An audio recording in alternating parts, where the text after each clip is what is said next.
Welcome to the Northern Business Podcast, a regular discussion with people in the north of England who lead businesses, employ people, and they've got new ideas to help our economy grow. Northern Business Podcast is produced by Recognition PR, and we serve scores of companies in different sectors, some of which occasionally contribute to this programme.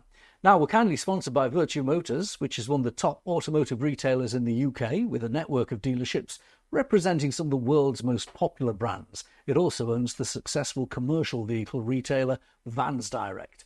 I'm Robb, and today I'm presenting with Jamie Collis. Hi, nice to see you. And in the studio we've got Hilary Bevan, who's director at Bevan VAT Consultants. And down the line we've got Andy Ramsbottom, who's director of Global Strategic Accounts at Escode. And we'll hear all about these businesses soon because they're fascinating, actually, really into the nitty-gritty. Looking forward to hearing more. But we've had a really interesting few days in the last week or so, haven't we? All the similar things that join up.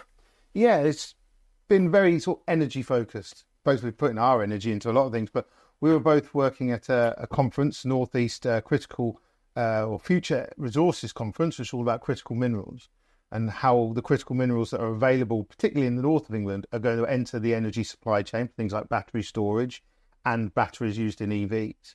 And that sort of fits very nicely with what's going on today and this week, which is COP29. Yeah.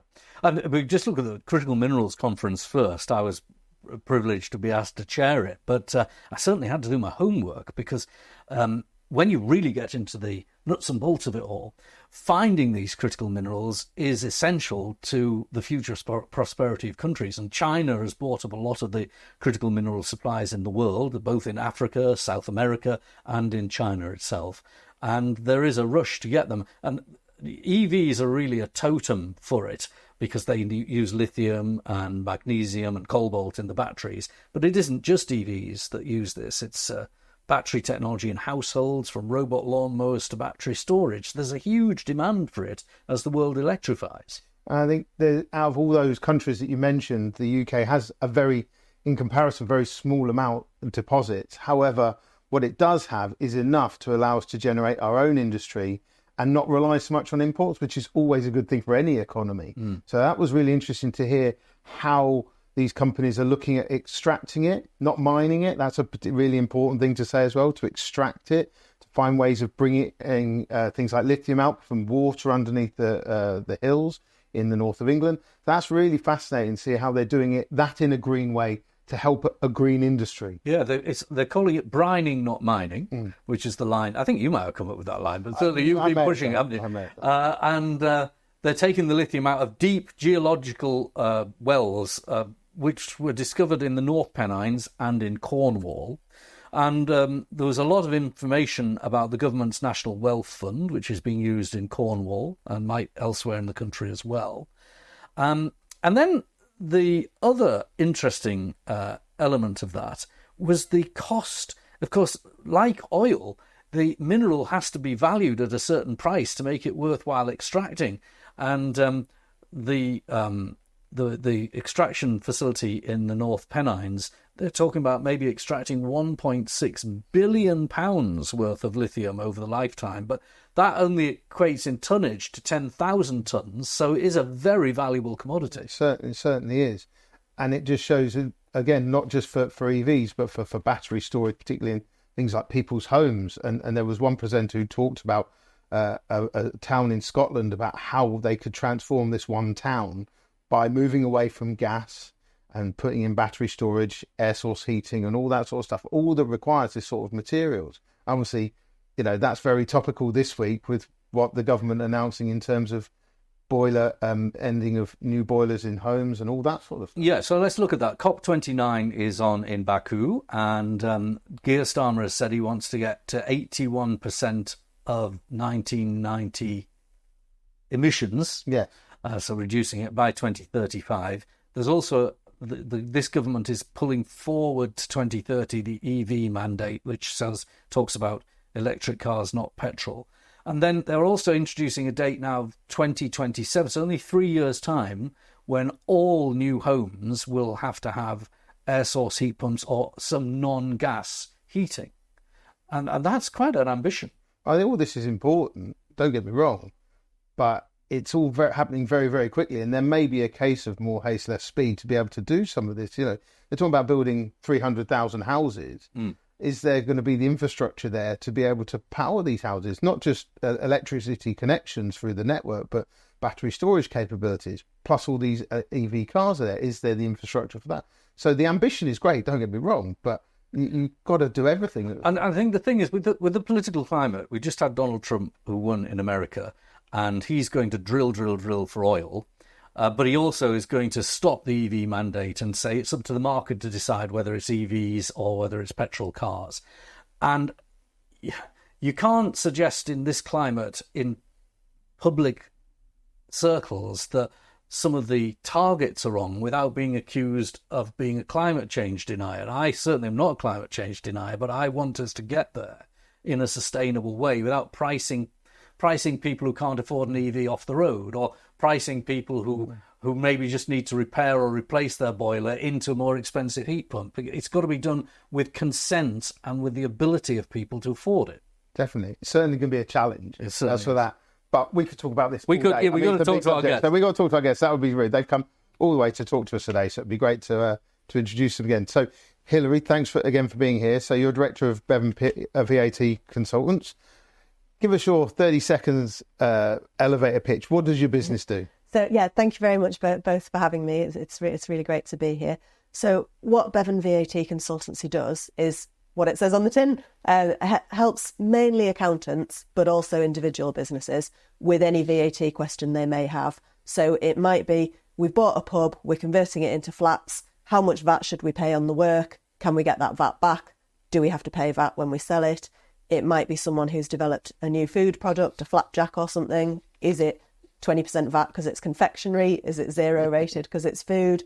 And because I work with lots of different firms of accountants, it's different every day. So and I'm trying to persuade everybody that they need to embrace the love for VAT.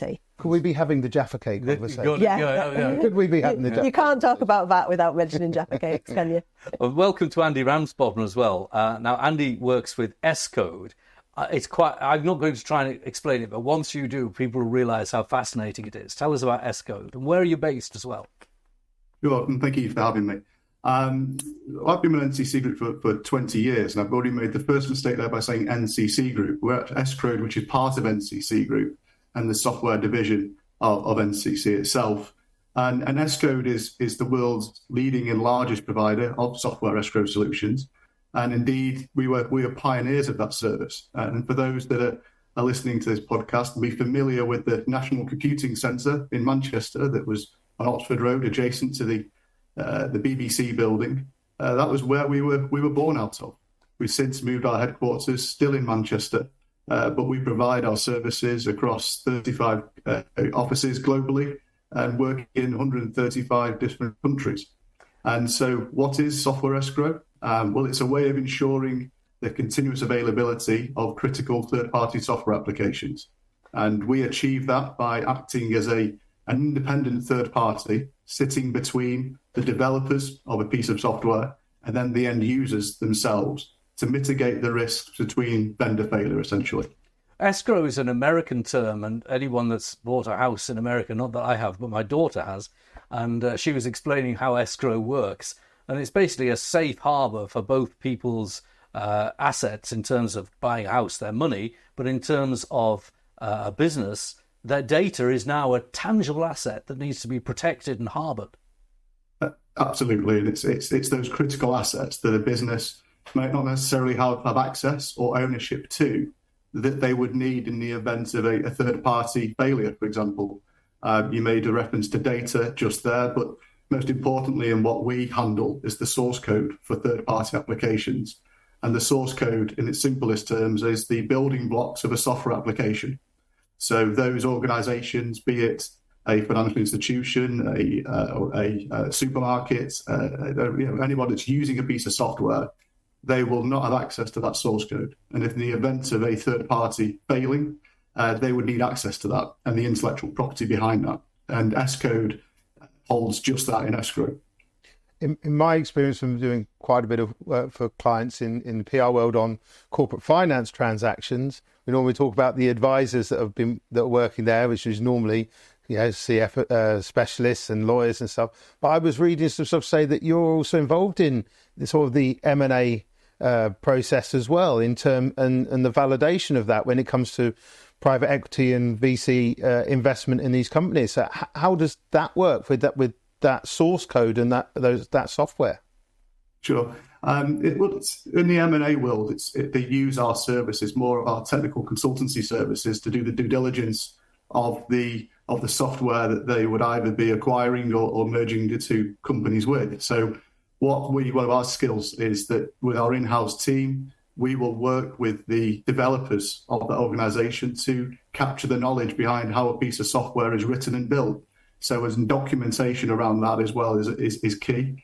I think with the private equity and the VC world, that goes back to sort of the inward investment of capital around into typically sort of software developers, where they seek the investment to grow the organization, to go from to tender for new contracts. But the VC or private equity will want to guarantee and have some safeguarding around that investment. So if certain milestones or repayments weren't made, then they would at least have access to the intellectual property and the assets of the application to continue running that, and they'd have something to monetize against it. So it's something that's always been there, but more prevalent now, I would think, in what we're seeing in the market. What are the threats that this software faces? Because you talk about M&A, but there's a guarding element to it as well, isn't there? With the source code, huge damage can be done to major corporations and the country's well-being. So are you able to guarantee? It must be, you're like a bank, really, a big safe deposit box. Yeah, a lot of what we do is I'm talking here about eventualities that we hope never play out. We're talking about supplier failure and deterioration of service and so forth. But what we continuously are doing on a daily basis are playing out these scenarios of the worst case, and we are testing those processes and giving confidence to whether it be the investors, whether it be the software developers, whether it be the end users that are using it, that the event of this failure, that you'd have the confidence that you can recover and stand up the running of that application itself. The most interesting shift we've seen over the last 5 or 6 years or so is we've predominantly always worked with on-premise software applications. The elevation of cloud and the hosting technology has meant that we've now had to sort of develop and evolve our services. And with partnerships with the like of AWS and Azure, we've been able to do that to give confidence that no matter how sort of small or large a software enterprise is, that they can still have access to that system in the event it was to fail. So AWS, Amazon Web Services, that's the big, huge global monolith. Business couldn't really operate without AWS, could it, really, in so many ways? And they have had problems recently. There was a major... Our service is more centered around using the technology there to stand up the applications that are written and deployed into an AWS environment. I think the point to emphasize there is that historically we developed our products and tools for on-premise systems in-house, whereas now we take counsel and work in partnerships with some of the world's largest cloud service providers like an AWS. And is it something that keeps you up at night, thinking about the deliberate attacks that go on? Hackers and state players now, particularly state players. This is the kind of resilience that somebody like you people will turn to and hope that you're able to be the saviour of the day. You're the stormtroopers of the data, really. Yeah, I can say my 2 young daughters keep me awake at night more than that sometimes, but no, it is something that I think actually just emphasises the unique place of where Escode sits. As I said, we're part of NCC Group, of which is split into 2 divisions, a cyber division and the Escode division. And although they are 2 very different organisations, they complement each other very well, because the Escode division is working around long-term availability of applications at source code level and working with the software developers. But then with our cyber colleagues, they're working there to make sure that systems are secure, safe, and always available as well. So the 2 do knit together and complement each other well. But that plays into the various different levels of expertise that we've got in-house to work towards having a secure environment. Andy, you obviously got a lot of expertise in-house, as you said, but how do businesses access the expertise? Do they have to come through a third-party supplier, someone, or can a small business work with you, or are you working just for these giant retail and and huge, well-known household names. What kind of business is getting your service? Yeah, it's a good question. So essentially anyone. I think we've currently got about 50,000 live contracts in place, working with 7,000 software developers, ranging from tier one global financial institutions right down to sort of very niche, privately SME type sort of firms. But if we look at the sort of the autumn statement recently in regards into what was pushing out regarding those 7 key markets, I think our unique place is that we cover each one of those. And if I try and knit together what I've tried to describe in this sort of very brief session with you now, is that the investors and the software developers and the end users have all got an interest in terms of where investment's going to go here. And with that, with the emphasis being on breaking down barriers to adopting new technologies, you see local examples of small SME software houses seeking investment to then go and win new contracts. And we worked on one recently where a local to us in Manchester software house sought investment from an investor to go and bid for a large supermarket contract and won it to give the supermarket confidence in the long-term availability of the application that we got the investment from. So, it touched on everything there, sort of household names, SME software house, and corporate investment. Well, Andy, look, thanks for joining us. I think of another question to ask him. But no, I think I'm taking it all in. It's really, really good. So I'm going to turn to Hilary. I feel safe and secure knowing you're there. That's all I can say. Definitely. So, Hilary, let's move on to VAT. Obviously, we've just had a budget, which I'm sure we'll come on to. But before every budget, there's always calls from different sectors saying this VAT rate needs to be lowered, this VAT needs to be changed. Do you think the current thresholds help or hinder businesses at the moment? What is it, 85? It went up in the, not the budget we've just had, but the one in April, the last Conservative one. It went up from 85 to 90,000, which was not really worth the paper it was written on. I probably have a different view. I think VAT specialists tend to have a different view from non-VAT specialists. I think the threshold should be lowered because when the Office of Tax Simplification did a fantastic review in 2016, and there is a huge number of businesses who are trading just below the VAT registration threshold. So if you're a 1 or 2 person business, you can make a fairly decent living turning over just under £90,000 a year. So if you're going to lose suddenly a sixth of your income by going over the VAT threshold, you don't have that incentive to grow. So there's lots of businesses who don't take on an extra member of staff because their turnover will go over the threshold. They might not take on an additional contract. They might close for a month every year. They might stop operating a day. And it's artificial. It's affecting how businesses work, and tax shouldn't do that. I remember this from when my business, our PR firm, I founded it 37 years ago. And, for 5 years, I managed to stop registering for VAT. And ironically, all of my clients were business clients, so they could claim the VAT back. And all it did was to stop me having to fill the VAT forms in. But at that time, I had these big green VAT books, and every time I wrote an invoice, I had to write it out by hand. I remember having my first VAT inspection, one of the most terrifying things that I've ever had in business. Yeah, because that's still the same. VAT inspections, and I was literally scared stiff. And I got a good I had no problems. Well, I had no problems. Good to know.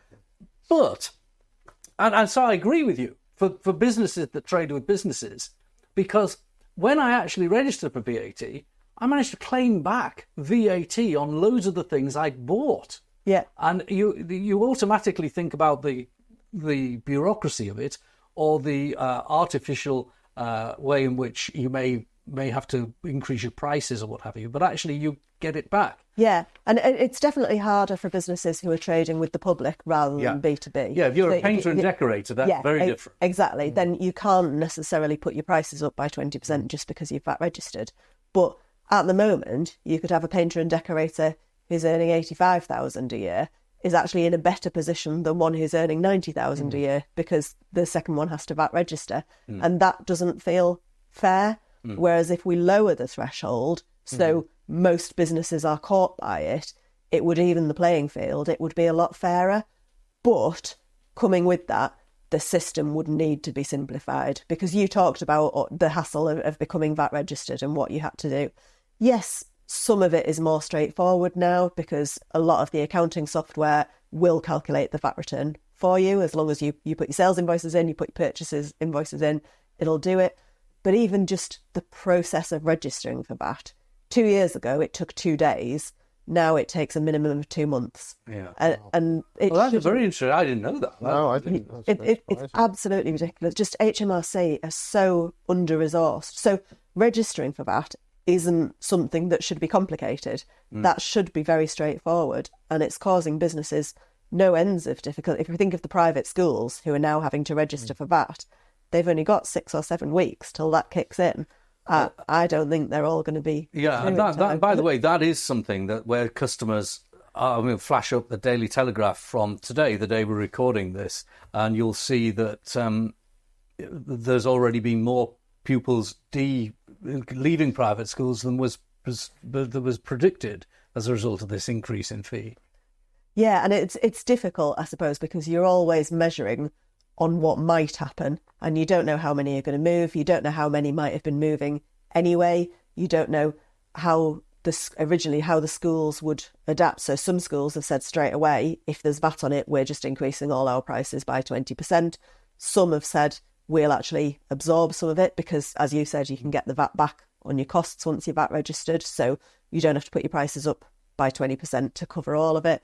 Some have said we'll wait and see, but it's getting quite close to the deadline for wait and see.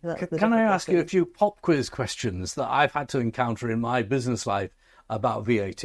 How far back can you go once you register to reclaim things that you've bought? So it depends if it's goods or services. So there's a rule on pre-registration input VAT. So input VAT is the VAT on your purchases. Mm-hmm. So services that you have bought in the 6 months before registration, you can get the VAT back. For goods, it's actually 4 years, as long as you still own the goods at the point of registration. And what about on building works? So building works, it depends what it is. So there's a slightly different rule on the capital goods scheme. So normal building works would probably be classed as services, and so it's the 6 months rule. But where building works cost more than £250,000 plus VAT, they fall within what's called the capital goods scheme. And under the capital goods scheme, you monitor the use of that asset for a period of 10 years. And that's what a lot of the schools are doing now. So if they had a new swimming pool, for example, put in 4 years ago, they're now registering for VAT. They can actually get 6/10 of the VAT back because you're looking at it over a 10-year period. So you wouldn't get it all back in one go, but they would get a tenth of the VAT back every year until those 10 years have expired. Here's one other one, and then maybe flip some over to Jamie, but here's a pop quiz question. I'm self-employed. So as a self-employed person, I'm registered for VAT. Yeah. If I charge my electric car at a Tesco or a service station, I can reclaim the 20% VAT, just like I can reclaim the VAT on fuel. But if I charge it at home, I can't reclaim the 5%. Is that right? There have been a lot of petitions to the government about this, and they released some guidance, and then they unreleased some guidance, and then they released some different guidance. And I think the answer is they just don't have a clear plan as to what they think the rules Meanwhile, should if be. you get it right, you get it wrong, you're subject to automatic fines and penalty notices. And that's the difficulty. And you have to go back 4 years to correct errors as well. So yeah, there's a lot of business, especially as you're talking about sustainability and things like that. Especially as electric car use is going up, businesses want certainty. They want clarity on what they need to do. So there is some guidance, but it's a bit wishy-washy. Go on. I was just going to say, just take before, from the sort of perspective of selling goods and things like that, there's always calls again for different VAT rates for things, or things that should be zero rated for VAT. What's your view on, because the more you do, the more complicated it is, whether that helps or not. So should there be like a staged VAT levels for different things? It would be a lot simpler if it was all the same rate. So I'm a member of the VAT practitioners group, which is as exciting as it sounds. It's a group full of VAT specialists, and we all get together and we talk about all things VAT. And at our conference last year, there were a couple of representatives from HMRC there, specifically to ask VAT people what we thought would simplify VAT, what would make it easier for businesses.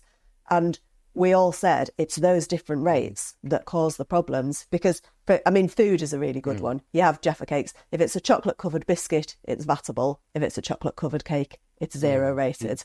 It's the distinction isn't always easy. And all of the problems, all of the difficulties, well, not all of them, but most of the difficulties are caused where you have something which could fall on either side of that line. So what we should do, I think, is have VAT on almost everything, but at a lower rate. Yeah.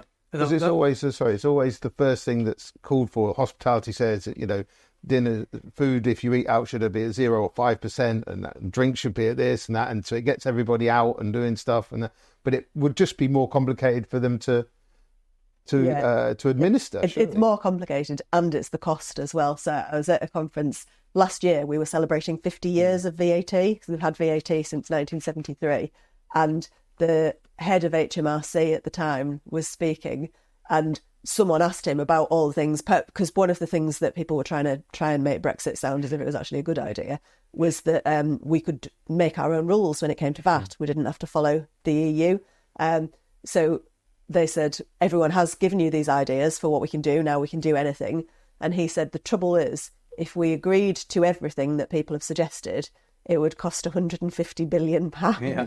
But we make about 180 billion from VAT. So that's nearly all of that gone. Grant everybody's wish. Going back to the legacy of the VAT, or where it started from in 1973, it was dreamt up, as I recall, from my political days by a French economist. Yes, in order to it's fund 70 the years EU. older this year. Yes. It was 1954. Yes, and it was all in order to feed the emerging iron and steel community, the EU as it was in those days. And it wasn't supposed to be a general sales tax. In Canada, they have a general sales tax, which is what you're just advocating, a sales tax and everything. It's supposed to be for things that add value to your life, not things that are essential to live on. But it's crept, hasn't it? What is interesting is that the EU takes top slices. I think it's 5% of all VAT, and thereafter it's up to individual EU states what they charge. So you've got the issue of you're trading abroad of VAT. Now, I don't know, I'm not going to embarrass you, Andy, to ask about your VAT relationships, but software is one of these things we buy, Recognition PR, from American firms. They tend to then be registered in Ireland, and then the VAT comes through in an odd way. You have to do it under the reverse charge. And it's crazy. Well, it isn't crazy, it's logical, but it's more complex for something such a cheap thing like a subscription to a piece of software that's maybe 15 quid a month. Yeah, and that is one of the difficulties, particularly, as we're saying, VAT is quite old. The legislation was written 50 years ago. It doesn't reflect the way the world works now.